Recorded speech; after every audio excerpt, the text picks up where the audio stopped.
먼저 함께 아멘으로 하나님을 예배합시다. 할렐루야. 자, 오늘도 같이 한자리에 모여서 또 같은 시간대에 같은 말씀을 나누는 모든 예배자분들 예수님의 이름으로 환영하고 축복해 드립니다. 우리 한 번 더 입술을 벌려서 이렇게 예배하고 또 다짐하고 또 결단합시다. 따라서 고백합니다. 같은 말씀과 같은 순종으로 사는 우리가 예수님의 교회입니다. 네, 이 땅에서 살아 움직이는 교회로서 같은 말씀과 같은 순종으로 살아내는 여러분들 모두가 되시기를 다시 한번 예수님의 이름으로 축복해 드립니다. 자, 오늘부터 함께 나누려는 이야기는 언약에 대해서입니다. 언약. 갑자기 등장하는 주제 같지만 차근차근 설명을 드리도록 할게요. 하나님과의 약속을 보통 언약이라고 하죠. 조금은 구약적 표현이긴 한데 믿음의 사람들을 언약의 사람들이라고도 합니다. 그만큼 언약이 중요한 거예요, 사실은. 어쨌든 믿음의 사람들에게 있어서 이렇게 하나님과의 어떤 약속, 언약, 이거에 대한 바른 이해를 가지는 것, 이런 인식을 가지는 것은 굉장히 중요한 문제입니다. 굉장히 중요한 문제예요. 사실 시간적인 순서로 놓고 보자면 구약에서 말하는 언약 이후에 소위 예수님을 통하여 복음이 완성된 새 언약이 주어졌다, 이런 말이 있기는 해요. 언약의 성취라고도 하죠. 구약에서 말하는 언약도 우리가 다 이해를 못했는데 어느덧 새 언약이 완성되어서 주어졌다, 이런 상황인 겁니다. 옛날 거, 새 거, 이런 얘기들이 우리 가운데 훅 던져지긴 했는데 거두절미하고 우리가 그 언약 자체에 대해서는 바르게 이해를 하고 있던가. 제 개인적인 얘기일 수도 있겠지만 언젠가 말씀드렸듯이 저는 포스트 모더니즘에 관련된 내용으로 이제 대학원 때 논문을 썼어요. 근데 그걸 위해서 제가 정말로 애를 써야 했던 것 중에 하나는 포스트 모던 자체가 아니라 그 앞에 모더니즘에 관해서 정말 많이 좀 이렇게 공부를 해야 될 필요가 있었습니다. 그때 든 생각이 그거였었어요. 나는 포스트 모던을 논하고는 있지만 모던 자체에 대해서도, 모던에 대해서조차 과연 나는 제대로 이해하고 있는가, 이런 생각들을 그때 좀 하게 된 거죠. 언약에 대해서도 비슷합니다. 시간적으로는 지금 새 언약의 시대가 열렸다라고 말하고 있지만 이미 2000년 전에 새 언약의 시대가 열렸다고는 하지만 우리가 지금 그런 시대를 살고는 있다고 하지만 우리가 과연 그 언약 자체를 제대로 이해는 하고 있나, 그러니까 이런 질문들이 중요하다는 얘기입니다. 일상적으로 우리가 약속 중요하다고 생각하잖아요. 약속은 참 중요한 거다라고 말하는데 하물며 하나님과의 약속, 그러니까 성경에서 말하고 있는 하나님과 우리 사이에 이제 통용되어지는 어떠한 그 질서들, 보장들, 이런 것들이 중요하지 않겠습니까? 자, 우리가 성경을 칭할 때도 구약, 신약 이렇게 칭합니다. 그러니까 옛 언약, 새 언약 이렇게 칭한다는 얘기예요. 둘 다 여전히 유효하고 둘 다 중요함을 인정받기 때문에 지금도 우리가 읽고 있는 겁니다. 그리고 그것이, 그러니까 우리는 결국 지금 그 언약이라는 이슈 안에 지금 계속 살고 있는 거예요. 그러니까 우리가 어디 안에 살고 있는지 정도는 알아야 되지 않겠나. 이런 질문을 갑자기 목사가 그런 생각을 해서 시작한 게 아니고요. 또 하나는 그런 거죠. 역시 단순히 제가 갑자기 이런 설교를 하겠다는 맥락은 아니에요. 지금이 성령 강림 후의 시절인데 왜 갑자기 언약을 다룰까?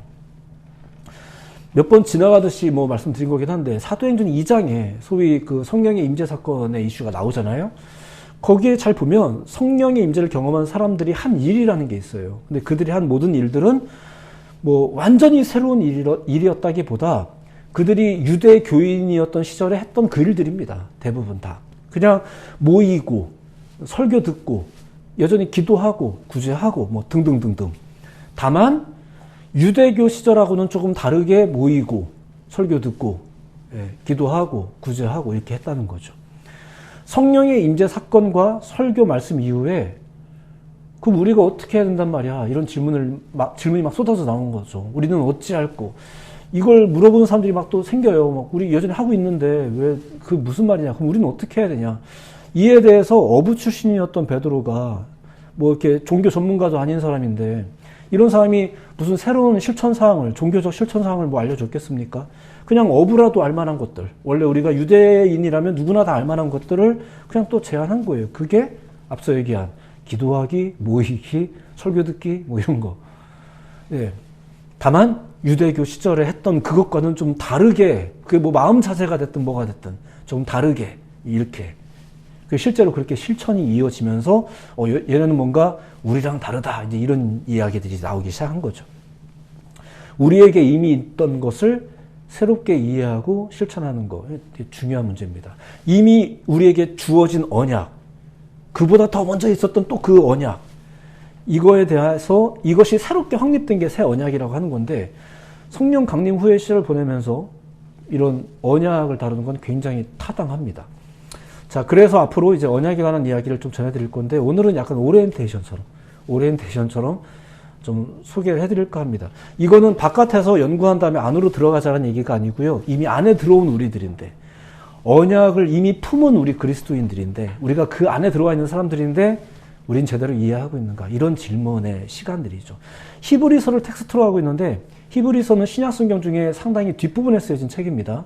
그러니까 나름대로 복음이 막 전파된 이후에 이 꼴 저 꼴 다 보고 나서 생겨진 여러 가지 문제점들이 또 있었을 거 아닙니까? 그런 것들 보면서 다시 한번 믿는 사람들이 말이야, 이렇게. 그리고 잠시 후에 언급되겠지만 우리 유대인들 말이야, 이러면서 다시 정비하는 내용 중에 하나가 이 히브리서입니다. 그리고 그 히브리서가 꺼내든 카드가 바로 언약이었거든요. 자, 일단 좀 더 보도록 하겠습니다. 자, 히브리서라는 책을 통해 보니까 히브리서가 어떤 목적으로 쓰여졌나 잠깐만 소개해드리면 이렇습니다. 단적으로 말하면 이런 거예요. 기독교로 개종을 했던 유대인들이 있어요. 그러니까 이미 발을 들여놓은 거죠. 발을 들여놨는데 그들이 다시 유대교로 돌아가는 현상들이 있었어요. 그러니까 그걸 염려하면서 기록된 책이 히브리서입니다. 그러니까 믿음을 가졌던 사람들이 믿음을 버리거나 혹은 이전 믿음이 없었던 상태로 혹은 다른 걸 믿었던 상태로 다시 돌아가는, 좀 종교적으로 표현하자면 배교라고 하죠. 다시 이제 배교하는 현상, 이런 걸 염려하면서 쓰여진 책이 히브리서입니다. 자, 그런데 먼저는 이런 걸 생각해 볼 수 있겠죠. 예수님 사건으로 인해서 이제 누구나 다 죄사함을 얻고 구원의 문이 활짝 열렸다. 그 좋은 복음을 우리가 얻었는데 다시 이전으로 돌아간다? 그럼 이게 복음의 능력이 없어서인가? 예수님의 설명이 좀 부족했나? 그런 문제는 아닙니다. 하지만 안타깝게도 그런 일은 실제로 계속 일어납니다. 복음이 불완전해서가 아니라 어떤 미혹 때문에 그렇습니다. 많은 미혹이 있는 거예요. 그러니까 바깥 미혹된 세상이 따로 있는 게 아니라 믿었어도, 이 안에 들어왔어도 미혹은 계속 있는 거예요. 전도자들이 복음의 완전함을 막 외쳐요. 사실 그래도 생각보다 믿음을 가지는 일은 쉽게 일어나지 않습니다. 계속 의문이 들고 그게 오히려 당연하기도 해요. 어떤 종류의 충돌이 계속 일어나니까. 내가 평소에 가지고 있던 생각, 내가 평소에 믿던 것과 다른 거니까. 그래서 우리가 어찌할 거라는 말이 나오죠. 이런 현상들이 원래 나오는 게 오히려 당연해요. 그럼에도 불구하고 성령의 역사를 따라, 그 네페쉬라는 히브리어가 있습니다. 이게 영혼이란 뜻인데, 이 목도 넥이라고 하고, 제가 이제 여러 예배 자리에서 설명한 적이 있는데, 머리와 몸을 연결해주는 넥, 목. 근데 고대 히브리인들의 생각은 무엇과 무엇을 연결해주는 단어를 뭐라고 쓸까 했는데, 그냥, 똑같이 다 그냥 넥이라고 해. 이러면서 쓴 단어가 네페쉬라는 단어였었어요. 같은 언어죠. 무엇과 무엇을 연결해주고, 하나님과 우리를, 그리고 서로가 서로를 연결해주는 이 영혼의 역사를 통해서, 그 영혼의 역사를 통해서, 성령의 역사를 통해서, 루아흐, 하나님의 숨결, 이런 영혼의 역사를 통해서 스물스물 믿음이 들어가는 거거든요. 스물스물 믿음이 들어가는데, 근데 좀 어이없게도 배교는 굉장히 쉽게 일어나요.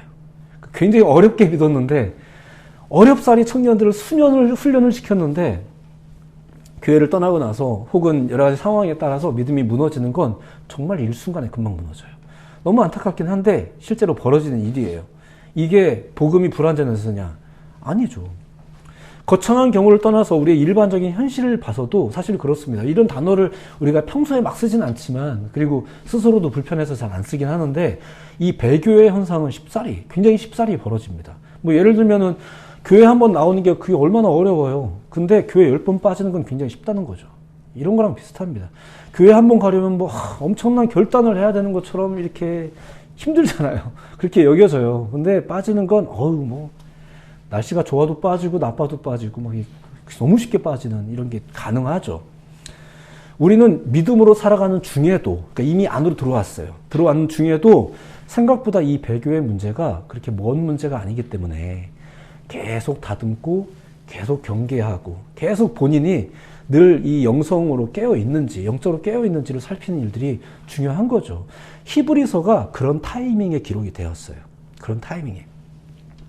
자, 그렇다면 이러한 배교, 좀 이렇게 믿음을 가진 이후에도 이전으로 돌아가는 현상, 이게 보통 어떤 경우에 그렇게 되나, 이런 것들을 이제 조금씩 고찰해 보는 겁니다. 오늘 그 이야기를 뭐 제가 이렇게 리스트를 다 알려드린다 이런 식은 아니지만, 보통은 이런 경우에 의해서 이전으로 돌아가는 일들이 벌어집니다. 첫째는 확신이 없을 때입니다. 확신이 없을 때. 확신이 없기 때문에 들어오기도 어렵지만, 확신이 없을 때 들어와서도 흔들려요. 현재에 대한 확신, 예수님이 약속하신 그 구원에 대한 확신, 진리에 대한 올바른 이해와 확신, 제가 가장 많이 쓰는 말 중에 하나는 공급인데, 이미 믿었어도 꾸준히 공급을 받지 않으면, 이런 얘기를 제가 가장 많이 하는데, 그러면 이전으로 돌아가고 싶어지고 또 그렇게 되기도 하는 거예요. 앞서 말씀드렸듯이 전도자들이 아무리 예수만이 길이요 진리요 생명이다라고 말해도, 그리고 그것이 사실이어도 우리의 마음의 벽을 넘어서는 것도 어려운데, 마음의 벽을 넘어서서 들어왔어도 확신이 없다? 그러면 이전으로 돌아가는 일이 생각보다 어렵지 않게 일어나죠. 성경에 나오는 비유 중에 이런 게 있어요. 마치 길가나 돌길이나 가시원키가 가득한 땅에 씨가 뿌려지는 경우에 대해서 이야기가 많이 있어요. 그러면 씨가 불완전한 거냐? 그렇지 않습니다. 근데 그 밭에 의해서 그 확신의 깊이나 확신의 상황에 따라서 씨는 죽기도 해요. 기독인들은 새 언약의 은혜로 새로운 삶을 시작한 사람들이에요. 그런 선언 앞에서 아멘을 하며 우리가 들어가죠.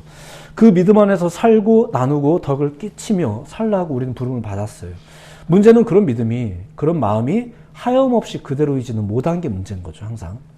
정상적으로라면 그렇게 그 아멘이라는 고백 앞에서 그 선물로 주어진 그 구원과 믿음은 점점 더 자라야 되는 건데, 점점 더 죽어가는 일들도 있다라는 거예요.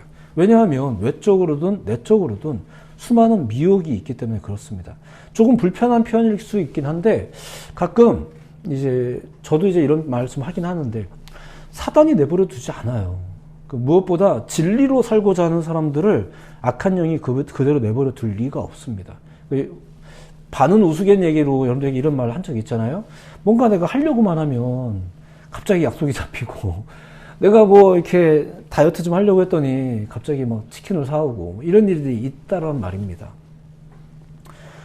진리로 살고자 하는 사람들을 악한 영이, 이게 원래 당연해요. 내버려 둘 리가 없어요. 성경의 기록이 그걸 증거하고 있고, 저 역시도 뭐 나름 꽤 오랜 사역을 하면서 제가 가장 많이 보는 장면 중에 하나가 바로 그거예요. 뭐만 하려고 하면 이렇게 선교를 가겠습니다 했더니 뭐 너무 좋은 일이 막 빵빵 터져갖고 이제 선교 못 가게 되고, 이런 일들도 많이 생기고 그렇습니다. 미혹이라는 것이 그렇게 벌어집니다. 이게 그리고 어려운 일도 아니에요. 뭐 정말 먹지 말래? 정말 죽는데? 아닐걸. 오히려 눈이 밝아질걸. 이 정도 질문이면 뭐 그냥 막 기꺼이 흔들립니다. 그래서 정말 자면 안 된대? 아닐걸. 오히려 피곤이 풀릴걸. 뭐 이러면서, 오히려 그게 은혜일걸. 뭐 이러면서 하죠. 몇 마디만 하면 우리는 알아서 잘 흔들립니다. 당시 히브리서 저자가 염려했던 게 바로 그것이었습니다. 그렇게 확신이 없으면, 확신이 흔들리면 어떻게 되더라? 이전 것으로 돌아가더라. 배교가 일어나더라. 그럼 확신을 가지려면, 또한 그 확신이 흔들리지 않으려면 어떻게 해야 될까? 뭐 이런 게 이제 우리가 꾸준히 다루는 주제이고 말씀이겠죠. 이게 과제가 우리에게 남아 있는 거예요. 근데 이것도 좀 더 말씀에 대한 바른 이해를 가지고 고민한다면 이 사실을 우리가 분명히 깨닫게 되는 거예요. 놀랍게도 우리가 할 수 있는 일이 생각보다 없다라는 거. 생각해 보세요. 이 씨가 잘 자라는데 돌밭이 할 일이 있어요? 물론 우리가 좋은 땅이 되기 위해서 노력해야 된다 이렇게 설교해 주신 분들도 많은데, 돌밭이 할 게 있어요? 가시엉키들이 할 일이 있어요? 누가 일을 해요? 농부가 하죠, 농부가. 농부가 돌덩어리를 다 끄집어내든 가시 엉겅퀴를 다 쳐내든 농부가 하죠. 그리고 씨를 계속 뿌리죠. 그러니까 농부가 계속 씨를 뿌려주거나 땅을 솎아주거나 해주셔야 됩니다. 뭐 농부가 할 수 있는 일 중에 좋은 땅을 찾아서 헤매는 것도 좋은 방법 중에 하나일 수는 있어요. 근데 그게 농부가 하는 일의 전부는 아니거든요. 이건 기회가 되면 다음 기회에 다시 하겠습니다. 오늘은 일단 다른 부분을 좀 이야기하겠습니다. 히브리서가 기록될 당시에 저자가 염려했던 것이 첫 번째 이 확신의 문제였었어요. 그리고 누구를 보면서 이런 생각을 더 많이 했나? 특별히 유대인들이었습니다. 그러니까 나름대로는 먼저 믿은 자들인 거죠. 예수님은 아니지만 야훼 신앙을 가지고 있었던 사람들. 그들을 보면서 그렇죠. 이방인이나 유대인이나 뭐 웬만하면 가졌던 믿음 버리지 말고 좀 잘 했으면 좋겠는데 특별히 유대인들. 그들도 예수님을 믿기 시작하긴 했는데 그 유대인들 중에 많은 사람들이 예수님을 믿기 시작했는데 그럼에도 불구하고 그들은 자신들이 본래 알고 있었던 것들, 그 유대교와 기독교의 본질적인 차이를 잘 몰랐어요. 아니, 알고 있다고 생각했어요. 알고 있다고 생각했어요. 유대교와 기독교가 사실상 뭐 비슷한 거 아닙니까? 하나님은 다 사랑 아닙니까? 이렇게. 실제로 비슷해 보이긴 합니다. 그러다 보니까 오늘날에도 이런 현상은 계속 있죠. 천주교와 개신교, 뭐, 심지어 이교단, 저교단, 뭐, 유대교와 기독교, 뭐, 더 나아가서 이제 이단교회, 무슨 교회, 뭐, 이런 거. 다 같은 교회 아니야? 다 같은 목사님 아니야? 목사라고 불리던데? 뭐, 이러면서. 그 차이를 제대로 인식하지 못했을 때 이런 게 벌어지죠.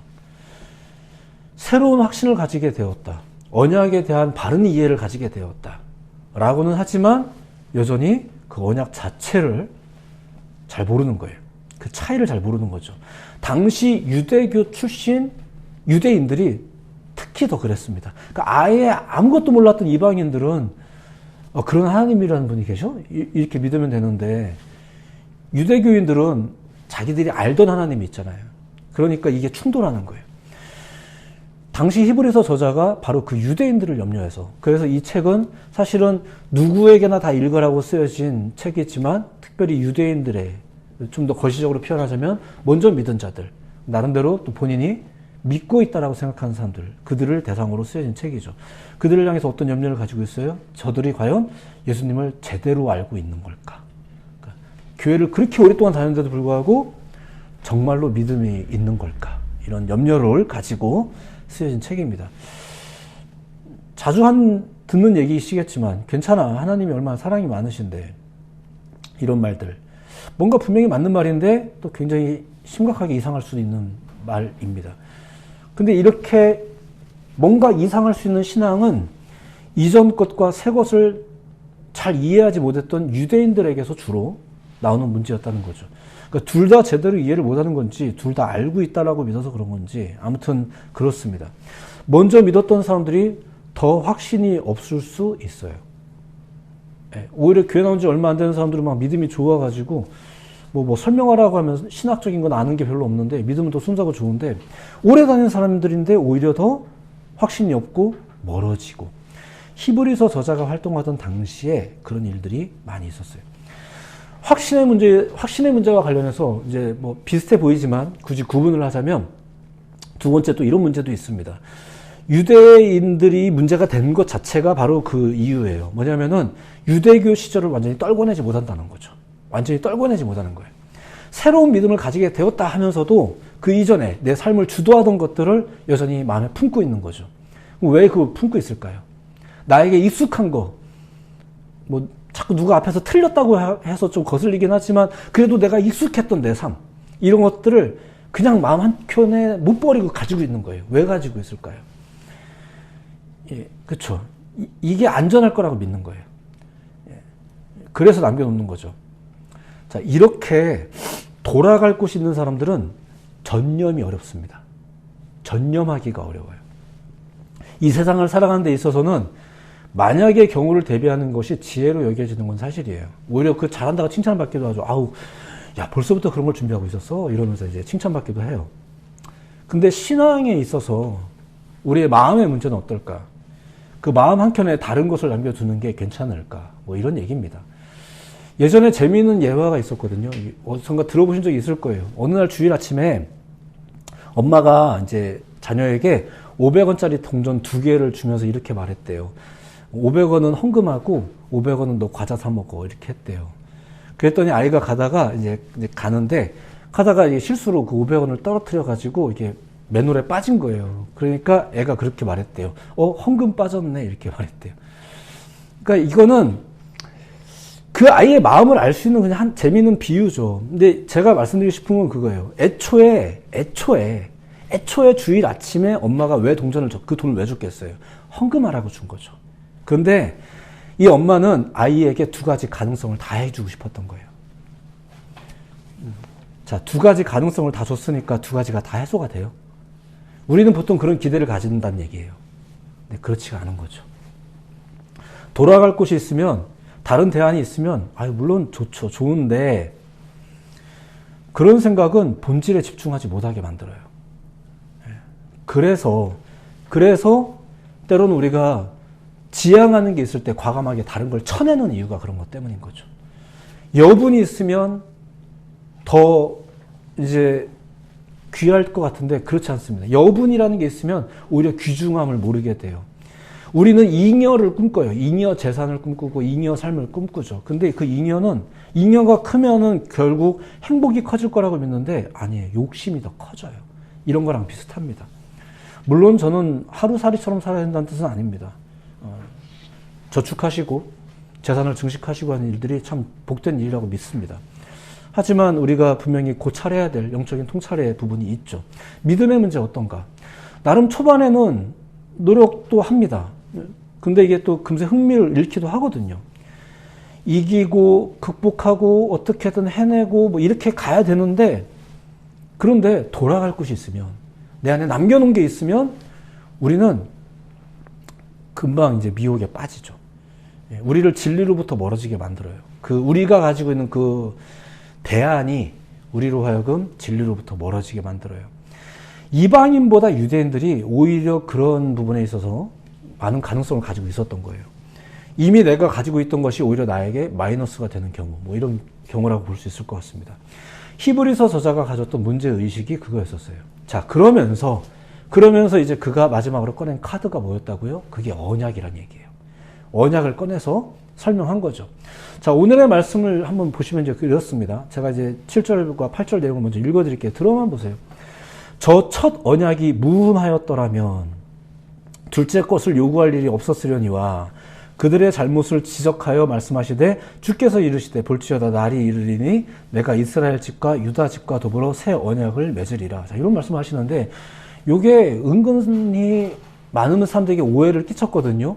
저 첫 언약이 무흠하였더라면 뭐 이런 말들 때문에 마치 처음 주신 언약이 문제가 있었던 것 같고 그래서 내가 새 걸로 바꿔줄게 이런 말로 이해하시는 분들이 계시는데 하나님이 처음에 잘못된 거 주신 거예요? 하나님께서 처음부터 내가 한 2000년 정도 후에 새 걸로 바꿔줄게 이거였었어요? 하나님께서 이걸 주셨을 때 야 언약은 결국은 다 망해버려야 될 거야. 없어져야 될 거야. 안 중요한 거야. 이러면서 모세에게 아브라함에게 언약을 주셨어요? 아니에요. 그 굉장히 충분한 대안으로서 이거 있어야만 너희가 내 백성이다라고 말할 수 있는 기준과 조건과 필요로서 주신 거였었어요. 완전함의 문제가 아니란 얘기예요. 씨의 문제가 아니에요. 그리고 실제로 이 내용의 맥락도 그렇지만 실제로 성경에서 보면 하나님이 하셨던 모든 맥락들을 잘 보세요. 하나님이 그 씨를 계속 바꿔요? 언약을 계속 바꿔요? 했던 말을 계속 번복해요? 아니죠. 그게 아니라 저들이 이렇게 하면 잘할까? 저렇게 하면 잘할까?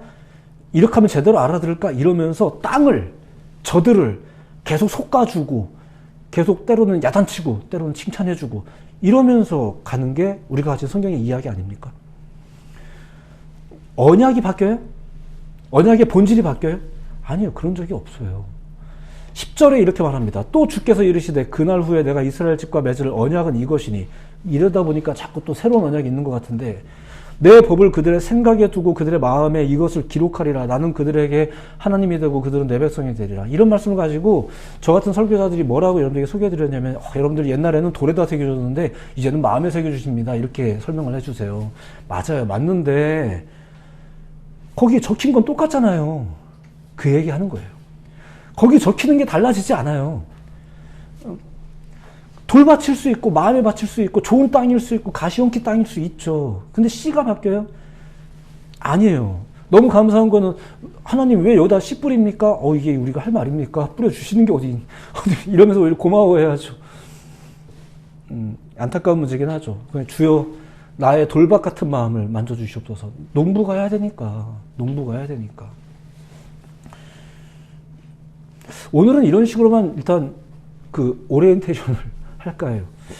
우리는 언약 혹은 새 언약 뭐 이런 말을 뭐 사용하고 있는데 바른 이해를 가질 필요가 있습니다. 뭐 구약을 막 무시할 게 아니란 얘기예요.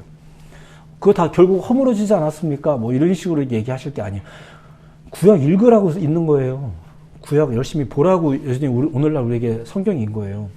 이제 앞으로 그 내용을 소개해 드릴 건데, 오늘은 왜 이 언약이 소중한지, 중요한지, 왜 봐야 되는지에 대한 전반 배경 이야기를 히브리서를 통해 소개해 드렸습니다. 참고로 신약 성경 중에 첫 번째 쓰여진 책은 야고보서입니다. 예수님의 형제인 야고보가 썼다고 기록된 책이죠. 첫 번째 쓰여진 책이에요. 야고보가 그렇게 썼어요.